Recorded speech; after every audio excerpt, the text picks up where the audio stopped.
Aditi bag gallery নতুন আজকে opening করছে, সুন্দর আছে। আজকে ওপেনিং উপলক্ষে ওরা 15% ডিসকাউন্ট দিছে। অনেক ধরনের ব্যাগ আছে,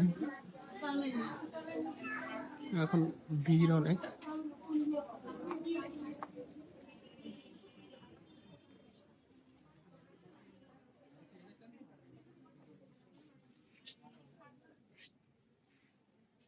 বাবু দুইটাই না, এইটা না, এটা হ্যাঁ আমার কিন্তু এটা ভালো লাগছে। যেমন ফল প্রোডাক্ট এটা হচ্ছে, এটা 1580, 15%, ওটা 833, 980, 15% ডিসকাউন্ট 833। হ্যাঁ হ্যাঁ, সুন্দর আছে, অনেক সুন্দর সুন্দর ব্যাগ আছে। অনেক সুন্দর ব্যাগ আছে। হুম,